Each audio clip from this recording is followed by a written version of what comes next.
Hello, everybody. Welcome back to my channel. Is Elohop. If you'd like to see how I made this Urhobo shirt for my son, please keep on watching. Thank you.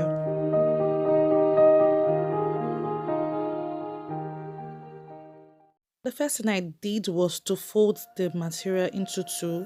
So yeah, I'm trying to get the shoulder length, the shoulder measurements. Then I'm just marking it down, and also get the chest measurements.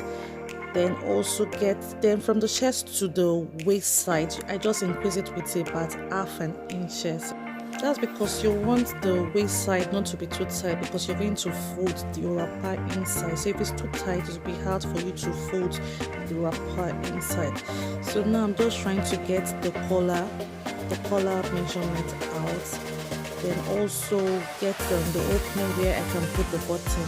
So I'm so sorry, I'm using white material, and the shop is yellow, so it wasn't really showing very well. But when I cut the front out, you're going to see how it looks like.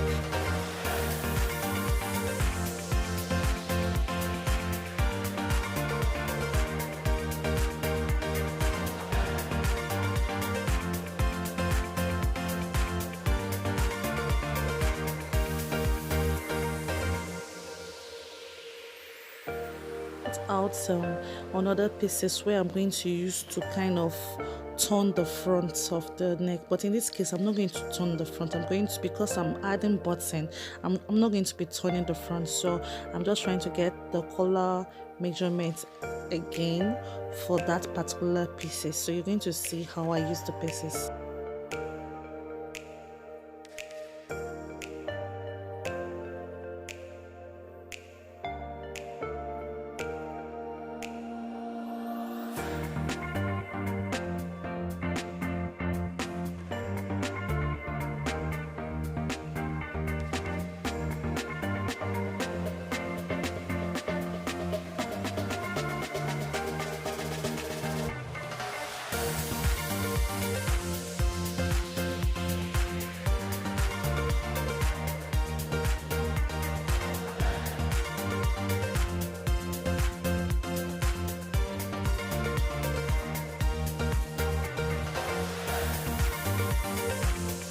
I also forgot to tell you that I cut out two pieces of the same size. So the two pieces, I'm going to sew it round to close up those edges, because you want it outside, so you have to close the top side to be neat. So after I finish sewing it, I'm going to try and add it to it. So now I finished sewing it, and I'm just trying to press it. Make sure every time you sew anything and you turn it out, you give it a good press, because it will make your work easier, faster, and neater.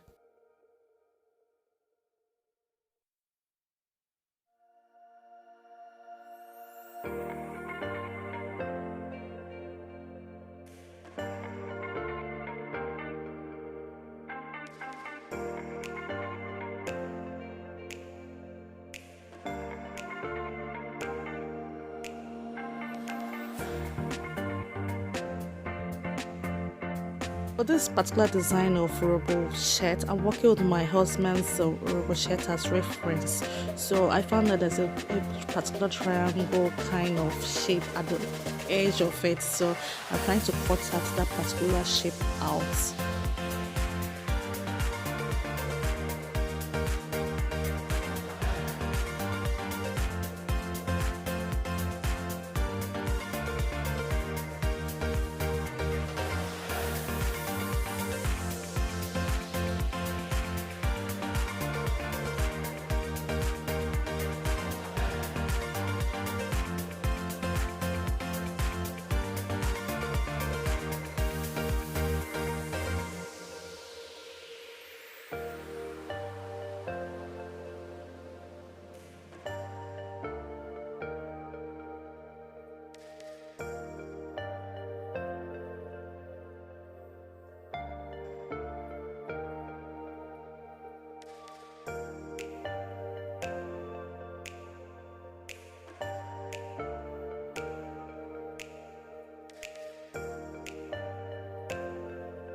I went ahead and sew the pieces round, and I make sure that you notch it before turning it round so you can have the complete shape. All the curve will be on point. So now I'm going to give it a press.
I finished sewing that particular design, I found that what it was used for, because it's my first time sewing it, I found out that it was not just a random design.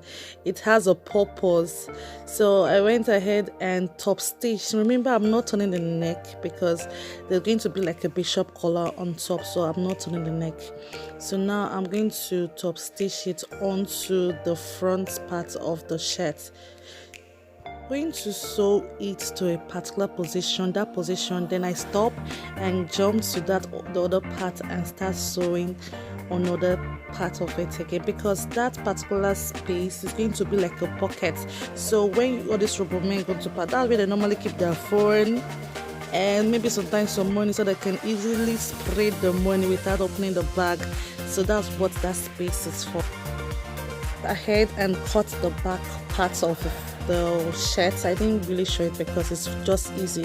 Just place it on top and give about 2 inches gap and cut it.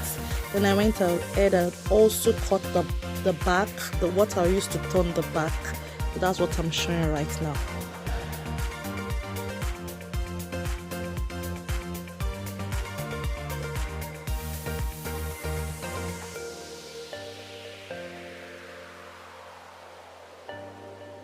Two pieces is for the button, so one of it is for the buttonhole and one is for the button. So I'm going to show you where I'm going to put it right now.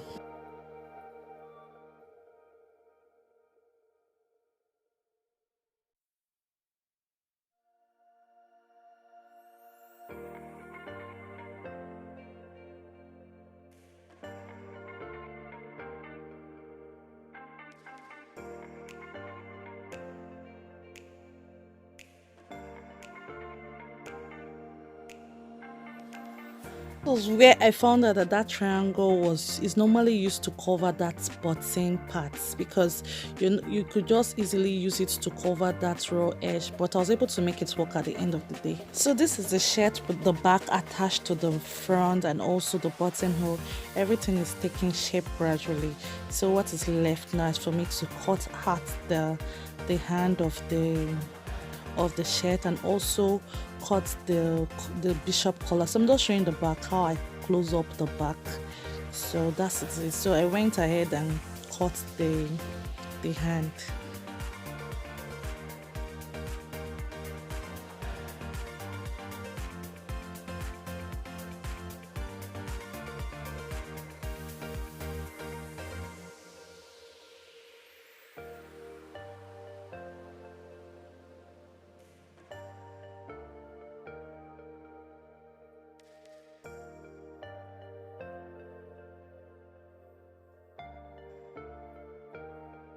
going to be leaving the measurements down below so that you can understand what I'm working with, and also maybe a little bit of the calculation, because most times I think that's what is confusing.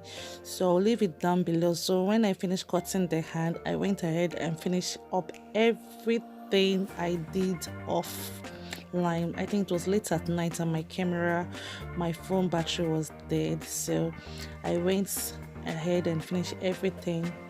But I think this part is easy, it's not that complicated anymore. So that's what I did, and then I'm going to show you the finished work on my son. Thank you so much for watching, guys. Make sure that you subscribe, show your guests some love. Oh, please subscribe and share to your Urhobo friends, to your Shakiri friends, to your Joe friends, so that they will also come and support your Niger Delta girls, so that they can also see how to make our lovely Niger Delta blouse. I think it's something of pride. This is our Urhobo blouse, our Niger Delta blouse. It's a thing of pride, and when my son wore it, he was so happy. So please support your girl, share, subscribe, love, comment. If you would like to see more craft video, make sure to comment. Okay, until my next video, thank you so much for all the love and support. All right, ciao.